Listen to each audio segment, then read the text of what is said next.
Vous vous trompez, tous les jours. À chaque fois que vous fermez les yeux et récitez cette prière que vous avez apprise enfant, et ce n'est pas de votre faute. Il y a 1700 ans, en 325 après J.C., 318 évêques se sont enfermés dans une salle lors du concile de Nicée et ont modifié 3 mots d'une prière, 3 mots qui ont complètement transformé son sens. Et depuis lors, plus de 2 milliards de personnes répètent cette erreur, jour après jour, sans savoir qu'elles demandent exactement l'opposé de ce qu'elles imaginent. Spinoza l'a découvert. Il a examiné les manuscrits originaux en araméen, les a comparés aux traductions grecques officielles de l'Église et a mis à jour la supercherie. Ce que vous allez découvrir ne va pas seulement changer votre façon de prier, mais va changer votre compréhension de la raison pour laquelle vos prières n'ont jamais fonctionné comme on vous l'avait promis. Je sais ce que vous ressentez. Cette sensation qu'il y a quelque chose qui cloche. Vous priez, vous demandez, vous implorez, mais les réponses ne viennent pas. Ou elles viennent de manière tellement distordue que vous ne les reconnaissez même pas. Et alors on vous dit que c'est un manque de foi, qu'il faut prier plus, plus fort, avec plus de conviction. Mais si le problème n'avait jamais été vous, et si le problème était dans la prière elle-même? Spinoza a passé 12 ans à étudier les textes originaux du christianisme. Il n'était pas religieux, il était philosophe. Il utilisait uniquement la raison. Et c'est justement pour cela qu'il a réussi à voir ce que des millions de prêtres, d'évêques et de théologiens ont choisi d'ignorer. Dans les archives de la Bibliothèque apostolique Vaticane, il existe 47 versions différentes du Notre Père. 47, chacune avec de légères variations, mais 3 d'entre elles, les plus anciennes, datées entre les années 50 et 120 après J.C., présentent une différence brutale par rapport à la version que vous connaissez. Une différence qui change tout. Je vais vous montrer exactement ce qui a été modifié. Mais avant, vous devez comprendre le contexte, parce que ce changement n'était pas accidentel, il était stratégique, il était politique. C'était une manœuvre de pouvoir qui a façonné les 17 siècles suivants de l'histoire humaine. En 325, l'Empire romain était au bord de l'effondrement. Constantin, l'empereur, avait un problème. Son empire était divisé par des centaines de religions, de sectes, de cultes. Chaque groupe croyait en quelque chose de différent.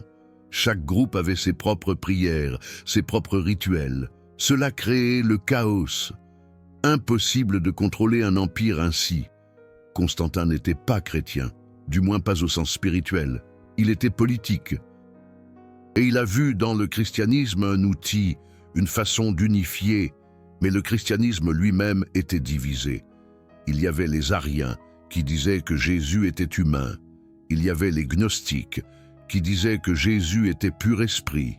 Il y avait des dizaines d'évangiles différents, chacun racontant une version différente de l'histoire. Constantin a convoqué le concile de Nicée, a réuni 318 évêques de tout l'Empire et a donné l'ordre. Unifier cela. Créer une version officielle, une vérité unique, parce qu'un empire a besoin d'une vérité unique pour fonctionner. Le concile a duré du 20 mai au 19 août 325, 91 jours de débats achevés. Des documents historiques montrent qu'il y a eu des agressions physiques. L'évêque Nicolas de Myre a frappé Arius au visage lors d'une discussion théologique. Il y a eu des pots de vin. Constantin a offert des terres et de l'or aux évêques qui voteraient en faveur de l'unification. Il y a eu des menaces. 7 évêques qui ont refusé de signer le credo de Nicée ont été exilés. 2 ont été retrouvés morts quelques semaines plus tard.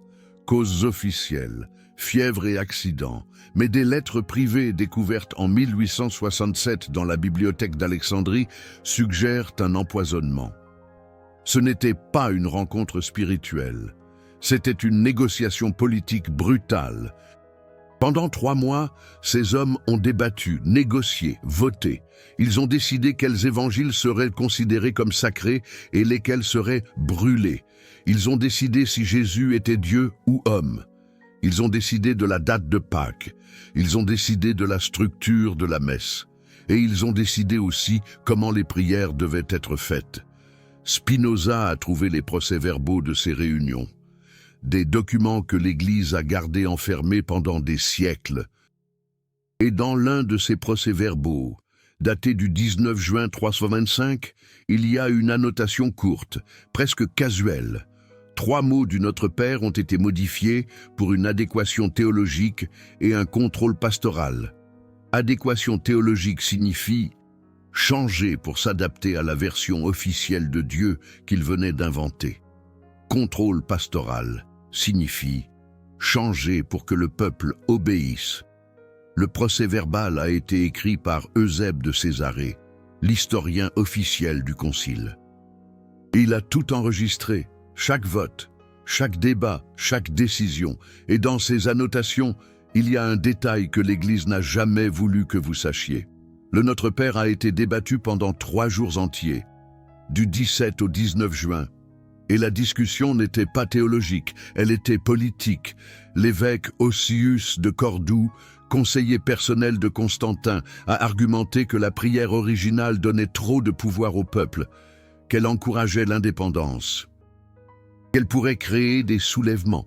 Il a proposé des changements spécifiques et a présenté un document de 12 pages expliquant exactement pourquoi chaque mot devait être modifié. Ce document a disparu. Officiellement, il n'a jamais existé, mais Spinoza en a trouvé une copie. En 1671, alors qu'il visitait une bibliothèque privée à Venise, il a découvert un manuscrit catalogué comme Proposition de réforme liturgique 325. C'était le document d'Osius, mot par mot. Et dedans, Ossius laissait clair, changer la prière était nécessaire pour maintenir le contrôle sur les masses, pour garantir que le peuple se voit toujours comme dépendant de l'Église, pour empêcher les gens de percevoir leur propre pouvoir divin. Maintenant vient la partie qui va vous choquer. La prière originale, celle que les premiers chrétiens récitaient entre les années 30 et 100 après JC, était ainsi: Notre Père qui est en nous, pas qui est dans les cieux. En nous. La première modification, ils ont sorti Dieu de l'intérieur de vous et l'ont placé là-haut, loin, inatteignable. Pourquoi?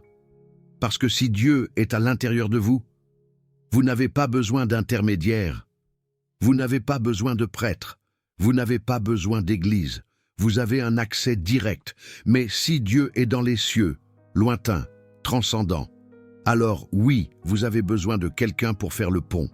Vous avez besoin de l'institution. Spinoza a analysé 23 manuscrits en araméen du 1er siècle. Dans tous, le mot utilisé est begawanan, qui signifie « à l'intérieur de nous »,« en nous », dans notre intériorité.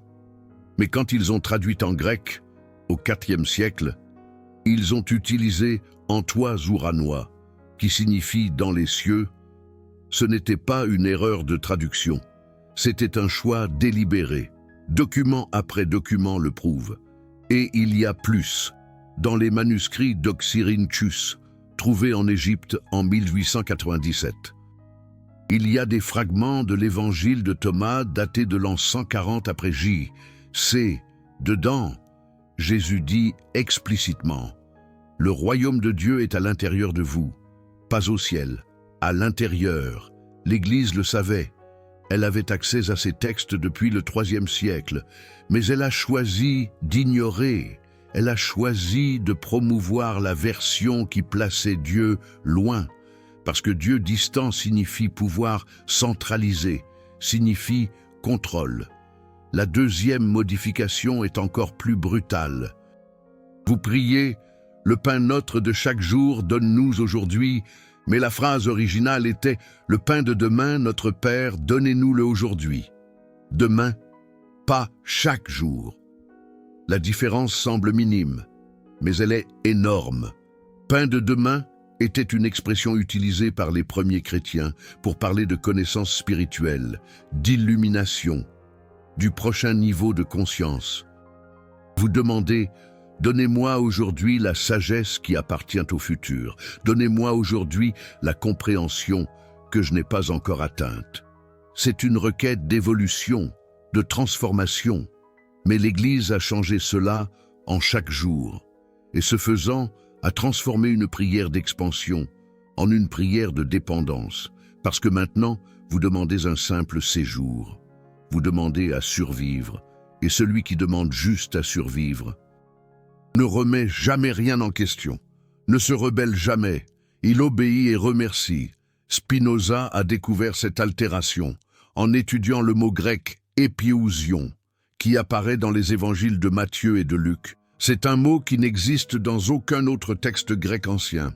Il a été inventé et pendant des siècles, les théologiens ont débattu de sa signification réelle. Mais quand Spinoza est retourné à l'araméen original, il a trouvé « mar », qui signifie littéralement « demain », sans ambiguïté, sans doute. Les premiers chrétiens demandaient le pain de demain. L'Église l'a transformé en pain de chaque jour. Il existe des archives de cela. En 383, Jérôme, le prêtre responsable de la traduction de la Bible en latin, a écrit une lettre au pape Damase. Dans cette lettre, il exprime des doutes sur la façon de traduire « épiousion ». Il dit « Le mot est obscur, il peut signifier quotidien ou futur ». J'ai choisi quotidien parce que c'est plus sûr pour la foi, plus sincère, il l'admet. Il n'a pas choisi la traduction correcte. Il a choisi la traduction qui maintenait les gens sous contrôle. Et il y a la troisième modification, la plus dangereuse de toutes. Vous priez, pardonne-nous nos offenses, comme nous pardonnons à ceux qui nous ont offensés. Mais la phrase originale était, pardonne-nous nos dettes, comme nous pardonnons à nos débiteurs. Dette. Pas offense, c'était une requête politique, c'était une requête économique. Dans le judaïsme ancien, il y avait le jubilé. Tous les 50 ans, toutes les dettes étaient pardonnées. C'était une remise à zéro sociale. Cela empêchait la richesse de se concentrer. Cela empêchait des familles entières de rester asservies pendant des générations à cause d'une dette. Les premiers chrétiens ont conservé cette tradition, et quand ils récitaient « Notre Père », ils demandaient un jubilé permanent, un pardon constant des dettes. Imaginez l'impact de cela. Si cette prière avait été maintenue, la structure économique même de l'Empire aurait été menacée. Alors, l'Église a remplacé dette par offense, transformant une requête révolutionnaire en une requête morale. Parce que pardonner les offenses ne coûte rien, ne change rien. C'est juste un sentiment. Mais pardonner les dettes, cela change tout. Le jubilé était une pratique réelle.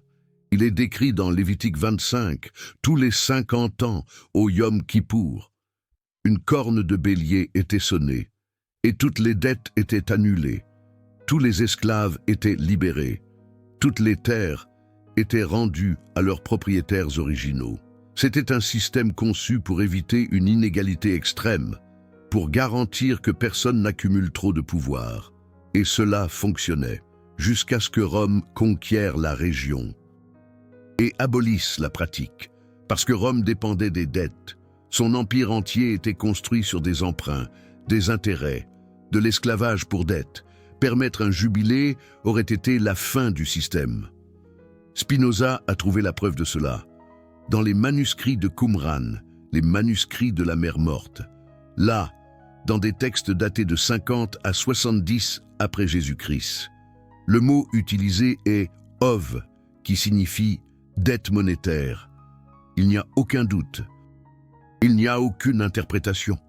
L'Église le savait et a choisi de changer en 1947.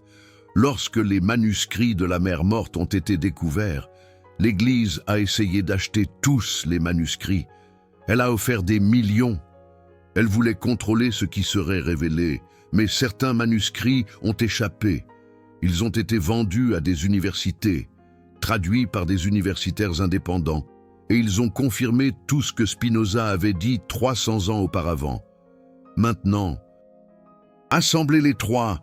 Dieu cesse d'être à l'intérieur de vous et monte aux cieux. Vous cessez de demander l'évolution et vous commencez à demander la survie. Vous cessez de demander la justice économique et vous commencez à demander seulement la paix intérieure. Vous comprenez? 3 changements, 3 coups, et, ce faisant, ils ont transformé une prière de pouvoir en une prière de soumission. Mais il y a plus, beaucoup plus. Parce que Spinoza ne s'est pas arrêté aux mots. Il est allé au-delà. Il a demandé pourquoi l'Église a-t-elle choisi précisément ces 3 changements? Quel était le but supérieur? Et c'est là qu'il a trouvé le schéma. Il a réalisé que ce n'étaient pas des changements aléatoires. Ils faisaient partie d'un système de contrôle mental que l'Église a perfectionné au cours des siècles. Le premier changement, placer Dieu dans les cieux, ou créer une dépendance spirituelle. Le second, demander le pain de chaque jour, créer une dépendance matérielle. Le troisième, pardonner les offenses au lieu des dettes, créer une dépendance économique. 3 niveaux, 3 prisons. Et tout commence dans la prière que vous répétez depuis l'enfance. En 1674, Spinoza a publié un manuscrit qui a failli le tuer, littéralement. Ils ont tenté de l'empoisonner 2 fois après cela. Le manuscrit s'appelait « Traité théologico-politique » et dans celui-ci, Spinoza a exposé quelque chose que l'Église avait caché pendant 1000 ans. Il a prouvé, en utilisant seulement la logique et l'analyse textuelle, que la Bible n'a pas été écrite par Dieu. Elle a été écrite par des hommes, avec des agendas politiques, avec des intérêts économiques, et que chaque changement, chaque édition, chaque concile avait un but: contrôler. Contrôler ce que les gens croyaient, contrôler ce que les gens demandaient, contrôler même ce que les gens attendaient de Dieu. Le livre a été banni, brûlé sur la place publique à Amsterdam, La Haye, Rome, Paris. Spinoza a été menacé de prison. Des amis lui ont conseillé de fuir, mais il a refusé. Il a continué à écrire. Il a continué à exposer et il a payé le prix. Il est mort à 44 ans, officiellement, de la tuberculose. Mais des lettres de médecins de l'époque suggèrent un empoisonnement lent. Symptômes incompatibles avec la tuberculose, douleur abdominale intense, insuffisance rénale, schéma classique de l'arsenic. Et la prière, la façon dont vous priez, est l'outil le plus puissant de contrôle qui existe. Parce que vous répétez, jour après jour, année après année, depuis l'enfance. Ces mots entrent si profondément dans votre subconscient qu'ils deviennent une partie de qui vous êtes. Si vous priez en demandant seulement la survie, vous devenez quelqu'un qui ne cherche que la survie. Si vous priez en plaçant Dieu loin, vous devenez quelqu'un qui se sent séparé du divin. Si vous priez en demandant seulement le pardon moral, vous ne remettez jamais en question les injustices économiques qui vous maintiennent prisonnier. Il existe une étude de neurosciences de 2011 de l'Université de Toronto qui prouve cela. Des chercheurs ont mesuré l'activité cérébrale de personnes en train de prier et ils ont découvert que les prières répétées activent les mêmes zones que les addictions, même schéma neurologique de dépendance chimique. Parce que la répétition crée des sillons neuronaux, des chemins automatiques, et plus vous répétez, plus les sillons deviennent profonds, plus il est difficile de sortir. L'Église le savait, pas avec la science, mais avec l'observation. Des siècles d'observation, ils ont réalisé que les personnes qui prient tous les jours deviennent plus obéissantes, plus soumises, plus faciles à contrôler. Spinoza l'a perçu, car il était juif, et il a été excommunié de la synagogue, précisément pour avoir osé questionner. Il a constaté la même tactique employée au sein du judaïsme, les mêmes altérations, les mêmes distorsions. Il a compris qu'il ne s'agissait pas de religion, mais de pouvoir, et que toutes les institutions religieuses, juives, chrétiennes, musulmanes, avaient recours aux mêmes outils. Modifier les mots, modifier les prières, modifier les rituels. le tout afin que le peuple ne prenne jamais conscience de sa propre puissance. L'excommunication de Spinoza date du 27 juillet 1656. Il avait 23 ans. Le décret a été lu dans la synagogue d'Amsterdam, et il ne s'agissait pas d'une excommunication ordinaire. C'était le hérem le plus sévère jamais prononcé, interdisant à tout juif de lui adresser la parole, de faire affaire avec lui, de lire ses écrits, même de se tenir à moins de 4 coudées de distance, soit environ 2 mètres. Il a été déclaré mort civilement. Et la raison? Il a remis en question l'idée que Dieu ait réellement écrit la Torah, que Moïse ait réellement existé, que les miracles se soient réellement produits. Des questions simples, logiques, mais dangereuses. Et voici la révélation que Spinoza nous a laissée. Il a dit « La vraie prière n'est pas une demande, c'est un alignement. Ce n'est pas supplier un Dieu distant, c'est reconnaître la divinité qui existe déjà en vous. Ce n'est pas répéter des mots que d'autres ont écrits, c'est trouver vos propres mots, votre propre connexion, votre propre chemin. Mais attendez, car l'histoire devient encore plus profonde. Parce que Spinoza n'a pas fait cette découverte seul, il a eu accès à des documents qui n'auraient jamais dû quitter le Vatican. Et la manière dont ces documents lui sont parvenus est, en soi, une histoire de trahison, de courage et de vengeance. En 1665, un cardinal du nom de Giovanni Battista Rinuccini se mourait d'un cancer. Il savait qu'il ne lui restait que quelques mois à vivre. Et il portait un secret qui le hantait depuis 30 ans. Rinuccini avait participé à une commission secrète du Vatican dont la mission était de cataloguer tous les textes considérés comme hérétiques que l'Église possédait, des manuscrits anciens, des évangiles apocryphes, des lettres de prêtres qui avaient été excommuniés et des documents des conciles, y compris le concile de Nicée. Pendant des années, Rinuccini a lu ces textes et a réalisé que tout ce qu'il avait prêché toute sa vie était un mensonge. Il a découvert les altérations dans les prières, découvert les évangiles brûlés, découvert les votes politiques qui avaient décidé de ce qui était sacré et de ce qui était hérésie, et cela l'a détruit de l'intérieur. Rinuccini a écrit un journal. Dans celui-ci, daté du 3 février 1655, 6 mois avant sa mort, il a écrit « J'ai passé ma vie à défendre un mensonge. J'ai enseigné à des millions de personnes à prier des mots qui ont été délibérément corrompus. Et maintenant, face à la mort, je ne peux plus porter ce fardeau. Que Dieu me pardonne, mais la vérité doit être révélée, même si cela me coûte le salut. » Avant de mourir, Rinuccini a copié 17 documents, des manuscrits qui prouvaient les fraudes, et a tout envoyé à Amsterdam, à un groupe de philosophes dont il savait qu'ils auraient le courage d'exposer la vérité. Parmi ces philosophes, il y avait Spinoza. Il avait 23 ans à l'époque.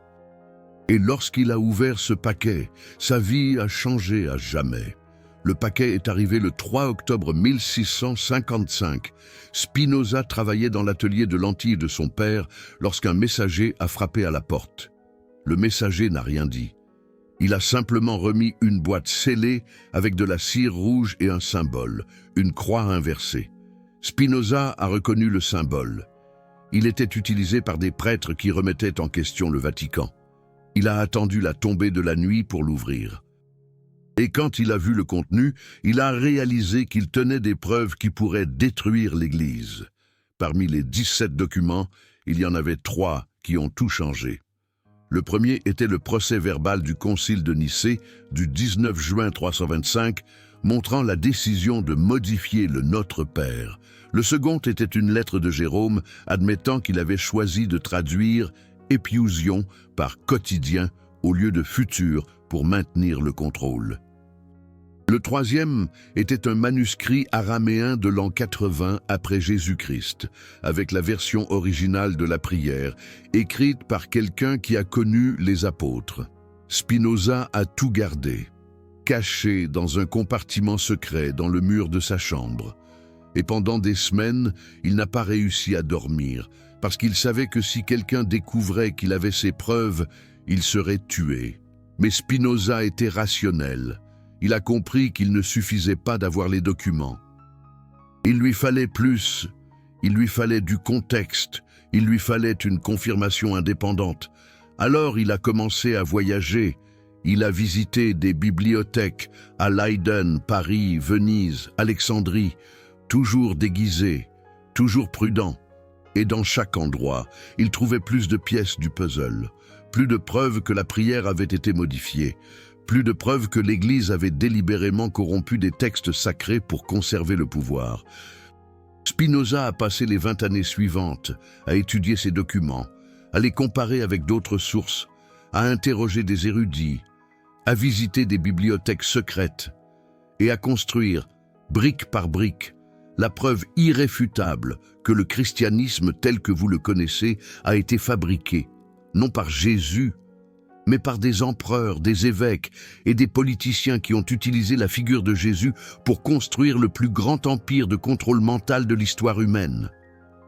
Et la prière que vous faites tous les jours, elle fait partie de ce contrôle. C'est le rappel quotidien que vous êtes petit, dépendant, pécheur, et que vous avez besoin de l'Église pour vous sauver. Mais la version originale, celle que Spinoza a trouvée, celle-ci vous rappelle que vous êtes divin, puissant et que le salut est déjà en vous. Maintenant, vous devez vous demander, alors quelle est la version correcte? Comment devrais-je prier? Spinoza a écrit la version restaurée, basée sur les textes les plus anciens, et c'est ce que je vais vous montrer maintenant. Mais il y a un détail important. Spinoza ne voulait pas créer une nouvelle prière fixe, parce qu'il a compris que le problème n'est pas seulement la prière erronée, le problème est la prière répétée par cœur. Toute prière que vous répétez sans penser devient un rituel vide, devient seulement du son, perd son pouvoir. Alors, ce que Spinoza a fait est différent. Il a pris la structure originale et a créé une méthode, une façon pour vous-même de construire votre propre prière, alignée avec ce dont vous avez réellement besoin, pas avec ce que l'Église pense que vous devriez demander. La structure originale comportait 7 étapes, 7 mouvements de conscience, et chacun avait un but spécifique. Premier, reconnaissance de la divinité intérieure. Vous commencez par reconnaître que Dieu n'est pas là-haut, il est ici, à l'intérieur, en vous, dans les autres personnes, dans la nature, en tout. Spinoza appelait cela Deus sive natura, Dieu ou nature. La même chose, il n'y a pas de séparation. Alors, votre prière commence ainsi. Notre Père qui es en nous, ou source divine qui habite en moi, ou intelligence universelle que je suis. Les mots n'importent pas. Ce qui importe, c'est la reconnaissance. Vous ne parlez pas à quelqu'un de distant, vous parlez à la partie la plus profonde de vous-même. Deuxième étape, sanctification de votre propre conscience. La phrase originale était « que ton nom soit sanctifié ». Mais « nom » dans la pensée juive signifie essence, nature. Alors, il ne s'agit pas de glorifier une entité extérieure. Il s'agit d'honorer le caractère sacré de l'existence elle-même. Vous êtes en train de dire « je reconnais que la vie est sacrée », que la conscience est sacrée, que le moment présent est sacré. Et avec cela, vous changez votre état, vous quittez le mode survie et entrez dans le mode révérence. Troisième étape, l'alignement avec l'ordre naturel. Que ton règne vienne. Royaume, ici n'est pas un lieu, c'est un état. C'est l'ordre parfait qui existe déjà dans la nature, où tout fonctionne en harmonie, où il n'y a pas de gaspillage, où chaque élément remplit son rôle.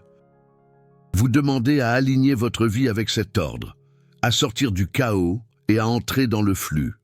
Spinoza expliquait cela en utilisant la géométrie. Il disait « L'univers fonctionne comme un système mathématique parfait. Quand vous vous alignez avec lui, tout devient plus facile. Quand vous résistez, tout devient plus difficile. » Quatrième étape, action consciente. Que ta volonté soit faite sur la terre comme au ciel. Volonté, ici, n'est pas un caprice. C'est un but. C'est la force qui pousse tout vers l'évolution. Vous êtes en train de dire que ma volonté personnelle s'aligne avec la volonté universelle, que mes actions reflètent les principes les plus élevés, que j'arrête de lutter contre la vie et que je commence à suivre son cours. Et sur la terre comme au ciel signifie qu'il n'y ait aucune séparation entre le spirituel et le matériel, que tout soit sacré, le travail, la nourriture, les relations, l'argent, tout. 5e étape, la demande d'évolution. Donne-nous aujourd'hui notre pain de ce jour. C'est la demande centrale. Vous ne demandez pas seulement à survivre, vous demandez à évoluer, à avoir accès aujourd'hui à la connaissance, à la sagesse, à la compréhension que vous n'avez pas encore. C'est une demande audacieuse, parce que cela signifie que vous êtes prêt à changer, à laisser derrière vous de vieilles croyances, à grandir. Et la croissance fait mal. Mais c'est le seul chemin. 6e étape, le pardon économique et émotionnel. Pardonne-nous nos offenses, comme nous aussi nous pardonnons à ceux qui nous ont offensés. Ici, vous faites 2 choses. Premièrement, vous reconnaissez que vous avez des dettes, pas seulement financières, des dettes émotionnelles, des dettes énergétiques, des choses que vous vous devez à vous-même, des promesses que vous n'avez pas tenues, des rêves que vous avez abandonnés. Et vous demandez à vous libérer de cela. Deuxièmement, vous vous engagez à libérer les autres, à arrêter de réclamer, à arrêter de garder de la rancune, à arrêter d'exiger que les gens soient ce que vous voulez qu'ils soient. Spinoza disait, « Le pardon n'est pas pour l'autre, il est pour vous. Parce que tant que vous gardez de la rancœur, vous êtes prisonnier. » 7e étape, la protection de la conscience. Et ne nous soumets pas à la tentation, mais délivre-nous du mal.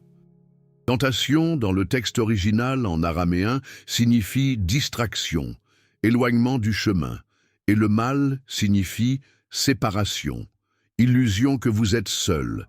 Alors, vous demandez « Aide-moi à ne pas me distraire, à ne pas perdre le focus, à ne pas oublier qui je suis vraiment, à ne pas tomber dans l'illusion de la séparation, parce que c'est là que réside toute la souffrance, dans la croyance que vous êtes séparés de Dieu, séparés des autres, séparés de la vie. » Voilà la structure, 7 étapes, 7 mouvements, et chacun a un pouvoir spécifique, mais le pouvoir ne fonctionne que si vous comprenez ce que vous êtes en train de dire.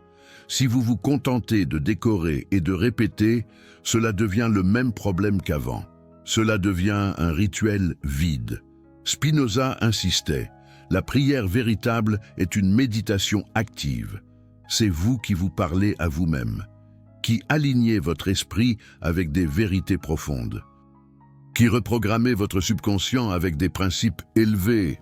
Et il y a autre chose qu'il a découvert, quelque chose que peu de gens savent.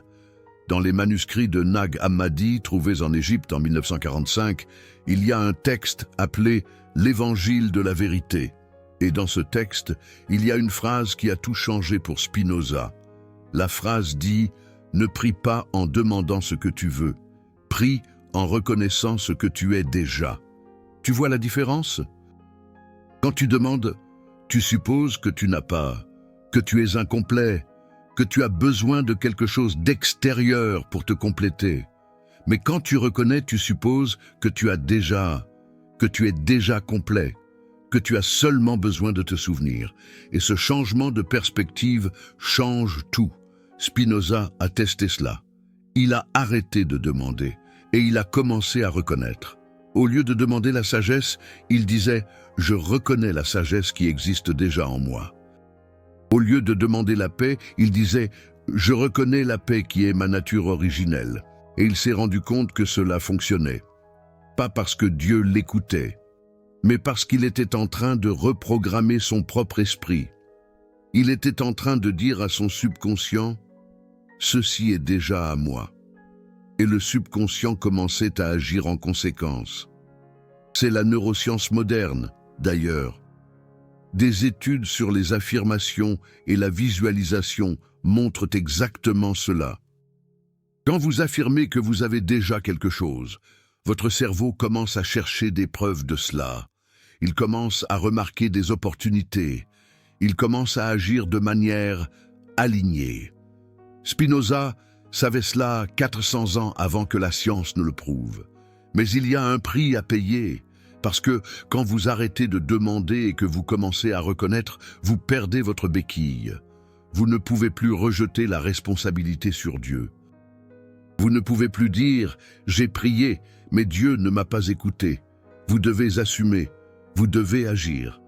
Vous devez devenir la réponse à vos propres prières, et cela fait peur. Il est plus facile de demander et d'attendre, plus confortable. Mais cela ne fonctionne pas, cela n'a jamais fonctionné, et l'Église l'a toujours su. C'est pour cela qu'ils vous ont appris à demander, à supplier, à vous considérer comme petit, indigne, pécheur. Parce que tant que vous vous voyez ainsi, vous obéissez. Mais au moment où vous vous reconnaissez comme divin, comme puissant, comme complet, vous arrêtez d'obéir et vous commencez à remettre en question. L'Église ne veut pas que vous remettiez en question, elle veut que vous priez et que vous payiez la dîme. Mais maintenant, vous savez, maintenant vous avez le choix. Continuez à prier la version modifiée, celle qui vous maintient petit. Ou commencez à utiliser la version originale, celle qui vous rappelle, qui vous aide vraiment. Et écoutez, ce que vous venez de découvrir, ces vérités que Spinoza a arrachées des manuscrits anciens après des années de recherche risquée. Cela vous a été caché pendant 17 siècles. Chaque vidéo comme celle-ci exige de plonger dans des archives interdites, de traduire des textes censurés, de relier des points qu'ils ont essayé d'effacer. Quand vous cliquez sur « Super Thanks » juste en dessous, ce n'est pas seulement un soutien financier. C'est vous qui dites « Je n'accepterai plus les récits officiels sans les remettre en question ». C'est vous qui choisissez la vérité au lieu du confort. Et vous devenez partie de ceux qui récupèrent la connaissance qu'ils ont tenté de détruire. Chaque contribution maintient ce travail en vie, maintient ces révélations arrivant à ceux qui en ont besoin. Maintenant, passons à la partie pratique. Comment appliquez-vous cela? Comment transformez-vous cette connaissance en un changement réel dans votre vie? Je vais vous donner une méthode, un exercice que Spinoza utilisait et enseignait à ses élèves. Il l'appelait la prière géométrique, parce qu'elle suivait une structure mathématique, précise, sans superstition, sans mysticisme vide, juste de la conscience appliquée. Vous allez prendre du papier et un stylo, et vous allez écrire votre propre prière, votre propre version, en suivant les 7 étapes que je vous ai montrées, mais avec vos mots, alignés avec votre vie. Première étape, écrivez comment vous reconnaissez la divinité en vous.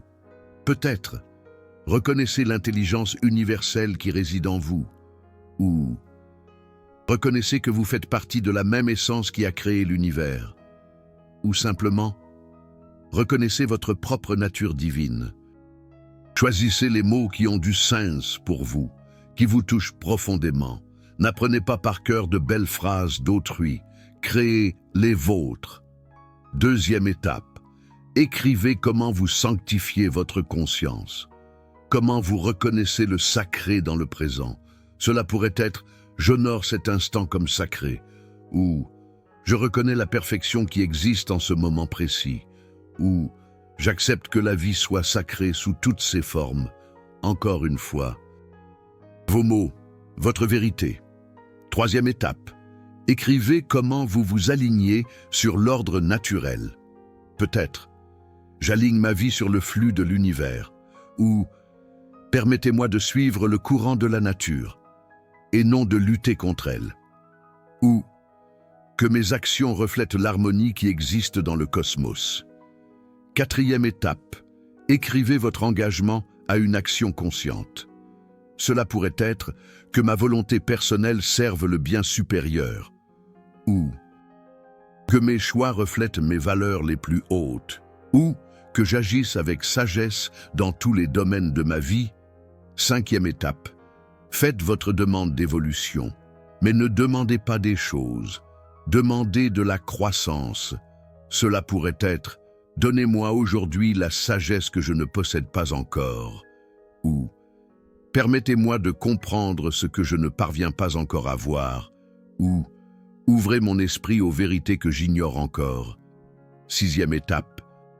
Déclarez votre pardon, tant envers vous-même qu'envers les autres. Peut-être, je libère toutes les dettes émotionnelles que je porte.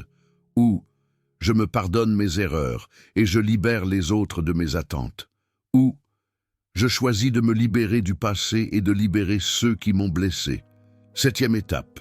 Demandez la protection de votre conscience. Protection contre la distraction, contre l'illusion, contre l'oubli. Cela pourrait être « Gardez mon esprit concentré sur ce qui est réel » ou « Protégez-moi de l'illusion de séparation » ou « Rappelez-moi toujours qui je suis ». Écrivez cela, lisez-le à voix haute, tous les jours, le matin, avant de commencer votre journée, ou le soir, avant de vous endormir. Lisez lentement, en ressentant chaque mot, en le laissant vous pénétrer, et observez ce qui change. Parce que cela changera, votre esprit changera, vos pensées changeront, vos actions changeront, et avec le temps, votre vie entière se réorganisera autour de ces nouvelles vérités. Spinoza a fait cela à 25 ans et a transformé sa vie. Il est passé de commerçant médiocre à philosophe révolutionnaire. Non pas parce que Dieu l'a béni, mais parce qu'il a reprogrammé son propre esprit. Il a cessé de se voir comme insignifiant et a commencé à se voir comme puissant et a agi en conséquence. Spinoza. Vous pouvez faire de même, mais vous devez choisir. Vous devez décider que la vérité est plus importante que le confort, que la liberté vaut plus que l'approbation, que votre évolution est plus précieuse que votre sécurité. Alors, voici la question qui va tout définir. Allez-vous continuer à réciter la prière qu'on vous a enseignée, celle qui vous maintient dépendant, obéissant, petit, ou allez-vous créer votre propre prière, celle qui vous rappelle votre pouvoir, votre divinité? Votre responsabilité? Le choix vous appartient. Il vous a toujours appartenu. Maintenant, commentez ici. Équipe prière originale ou équipe prière de l'Église. Je veux savoir combien de personnes ici ont le courage de laisser tomber ce qu'elles ont appris et de reconstruire à partir de zéro. Et si vous avez déjà essayé de changer votre façon de prier, racontez ce qui s'est passé. Est-ce que ça a marché? Est-ce que ça a changé quelque chose de réel? Créons ici une communauté de ceux qui ont choisi la vérité plutôt que la tradition.